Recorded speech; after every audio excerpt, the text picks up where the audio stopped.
Welcome to CSP 24/7. అప్పుడు కూడా ఒక్క ముక్కగానే మీ మినిట్స్ రాసినట్టుగా ఒక్క విషయాన్ని కూడా జెడ్పీ ఆఫీస్ పంపించినట్టుగా లేదా నెక్స్ట్ రివ్యూ మీటింగ్లో మాట్లాడినట్టుగా ఏ అధికారికైనా భయపడినట్టుగా ఏదైనా భయపడమంటే అధికారికి సమాచారం తెలియజేసినట్టుగా అధికారిలో మార్పు వచ్చినట్టుగా ఎక్కడ లేదు. ఇదంతా కూడా డమ్మీ మీటింగ్ అని చెప్పాలి. ఎందుకంటే ఒక నామ్స్ ప్రకారం జరుపుకుంటా కానీ ఇది మేము ఎప్పుడు కూడా గౌరవిస్తున్నాం. ఇది మీ అసెంబ్లీ లాగా మాట్లాడతాం. ఎందుకంటే ఇక్కడికి వచ్చేటువంటి ప్రతి సమస్యను కూడా మీ దృష్టి తీసుకొస్తాం. ఇప్పుడు ఏ ఆర్డర్ ఇస్తున్నారు, ఏ క్లియర్ ఉన్నారు, లేదా డిపార్ట్మెంట్ మనస్సు అధికారులందరూ కూడా మనం ఏం చెప్తున్నామంటే మా వైపు నుంచి మాకు ఏదైనా సమస్య వచ్చినప్పుడు ఆ సమస్యని ఇక్కడ నివృత్తం చేసుకోవడానికి ఏమేమి సంక్షేమ పథకాలు వస్తున్నాయి, ఏమేమి ఇస్తున్నారు, ఈ 3 నెలల్లో మనం ఏదైనా చేస్తున్నారు, ఎన్ని కోట్ల ప్రాజెక్టులు వస్తాయి, ఎన్ని కోట్ల స్కీమ్లు వస్తాయని తెలుసుకొని వాటిని మెకానిజంగా తీసుకొని గ్రామ స్థాయిలో దాన్ని అవకాశం ఎవరికైతే సప్లైర్ ఉన్నారా లేదా మేము చేస్తామా సప్లై చేస్తారా ఎవరు చేస్తారన్నా కూడా దాన్ని మేము తెలుసుకొని ప్రజలకు తెలియజేయాలి. ఇక్కడ ఏమవుతుంది, ఇది గూడు చుట్టూ ఖర్చు సీక్రెట్గా మెథడ్గా ఇదంతా పోతుంది. ఇది ఎంత మంచి పద్ధతి కాదు. ఇప్పుడు మీరు వేదిక మీద కూర్చున్నారు, ఏదో జరిగిపోతే చాలు, ఏదో టైం పాస్ లాగా మీటింగ్ ఉందో తప్ప ఇక్కడికి జరిగే దాన్ని బట్టి ఏమి కూడా మాకైతే సంతృప్తిగా లేదు. 5 సంవత్సరాల్లో జెడ్పీటీసీ గారు ఉన్నారు, ఎంపీపీ గారు, వైస్ ఎంపీపీ ఉన్నారు. వీళ్ళందరూ కూడా మేమందరం కోరుకుంటున్నాం రాష్ట్రం నుంచి కూడా ఒక్కొక్క అంశం. ఇప్పుడు ప్రతి అంశం టాయిలెట్ గురించి మాట్లాడాలి, నో యూజ్, లేదా గొంతు చించుకొని ఏదైనా మాట్లాడితే మేము హైలైట్ అంటున్నారు. హైలైట్ లేదు, ఫైలైట్ లేదు. మేము కేవలం ప్రజా సమస్యలు మాట్లాడకు వచ్చాం. ప్రజలకి సంబంధించి ఏదైనా మేలు చేసే విధంగా మేము వచ్చాం తప్ప మా సొంత అజెండా పెట్టుకోవడం, పార్టీని విమర్శించాలనో లేదా ఒక టార్గెట్ వ్యక్తిని విమర్శించడం. ఈరోజు లాండర్ ఇష్యూ అయింది, లాండర్ ఫెయిల్ అయింది, మ్యాజిస్ట్రేట్ లేదు, ఇక్కడ మ్యాజిస్ట్రేట్ మీటింగ్కే రాదు ఆయన. అయితే ఎవరు అతిథులు ఏమన్నా ఇక్కడ మీటింగ్ ఏమన్నా వాళ్ళంతా పెద్ద సుపీరియర్సా?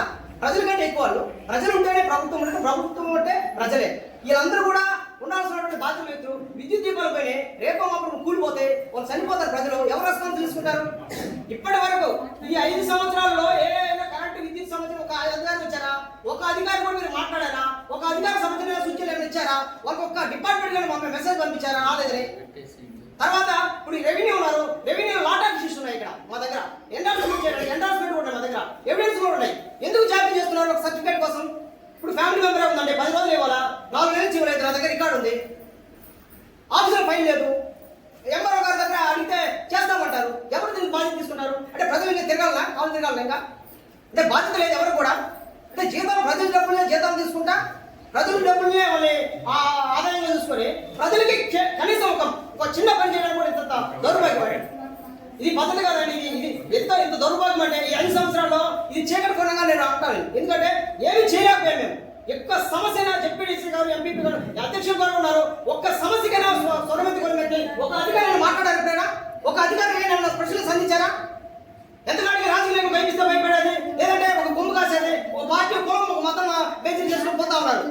మేము ఎప్పుడు కూడా ఆలోచించాలా? ప్రజల పక్షాన్ని నిలబడడానికి వచ్చాం, ప్రజల కోసం మేము కొట్లాడతాం తప్ప ఏదో టైం పాస్ లో మీటింగ్ అయిపోతే ఏదో సమావేశం చేసినట్టు ఉంది తప్ప ఏది సమావేశం సరిగ్గా లేదండి. ఎంపీఓ గారు ఇది మా లాస్ట్ మీటింగ్ అని మేము మాట్లాడలేదు, లేదా మరొకసారి మేమేమి ఇది వస్తామేమేమి చెప్పలేదు. కానీ ఇది పద్ధతి కాదు. అధికారులు కూడా ఈ విధమైన అధికారులు ఉంటారంటే ఇదిగా మనల్ని చెడ్డ పేరు వచ్చింది. ఏ అధికారులు కూడా ఇక్కడ రావట్లేదు ఉన్నప్పటికీ. ఇక్కడ ఎంత వైఫల్యం అంటే నాయకుల వైఫల్యం ఉంది, ప్రజల వైఫల్యం ఉంది. ఇక్కడికి ఒక అధికారం రావాలంటే మనిషిపడి మండల కింద జిల్లాలోనే అని చెప్తున్నారు. ఇక్కడ రారు, ఇక్కడ వచ్చిన మీటింగ్లు రారు. ఒక మీటింగ్ అంటే ఎంఆర్ఓ రావాలి కదా. ఎంఆర్ఓ ఎందుకు రావండి డిపార్ట్మెంట్ వాళ్ళు? ఈ రోజు ప్రజా విజ్ఞప్తి దినం రోజు పెట్టాల్సిన అవసరం ఏంది? ఈ రోజు వాళ్ళు ఏమంటారు, ఫీజర్ వస్తుంది అంటున్నారు. ఈ రోజు పెట్టకపోతే నిన్న పెట్టవచ్చు, సాటర్డే పెట్టవచ్చు, శనివారం శుక్రవారం పెట్టుకోవచ్చు కదా. సార్ స్టేట్ వైడ్ ఈ రోజు ఇప్పుడు ఈ రోజు ఎందుకు రాలేదు? అధికారులు ఎందుకు రాలేదంటారు? అవును, ఈ రోజే మీటింగ్ పెట్టారు, మరి రేపు పెట్టుకోవచ్చు కదా. లేదా పబ్లిక్ హాలిడే మన ప్రజాస్వామ్యంలో సర్వసభ సమస్య ఏ రోజు కూడా ఇబ్బంది లేదు. 90 రోజుల్లో 90 డే పెట్టాలనుకుని లేదు, లేదా ఒక రోజు ముందు ప్రజలు ముందు పెట్టుకోవచ్చు. మీరు ఎంత నిర్లక్ష్యం ఉన్నారు? ఎందుకు ఎంపీ గారు అందుబాటులో ఉన్నారు? ఎక్కడికి వెళ్ళారా? అదే అవుట్ ఆఫ్ స్టేట్ ఏం కాదు. ఎంపీ గారు చెప్పండి, సమాధానం చెప్పండి. మీరు ఈ రోజు పెట్టారు, ఎంపీ గారు రాలేదు, మరి ఎంపీ ఎవరు రాలేదు? ఎంపీపీ కలగలేదు కదా గవర్నమెంట్ ఇచ్చింది, ఆమెకి తెలియదు కదా. ఇది ఎప్పుడు 20 రోజుల కిందకి ఆ రోజు ఈ రోజు. అందరికీ నమస్కారం, నేను మీ మధుమిత. హాయ్, నమస్తే టు ఎవ్రీవన్. సిఎస్పి 24/7 కి సబ్స్క్రైబ్ చేసుకోండి. Keep watching them. Thanks for watching. Please like and share and subscribe.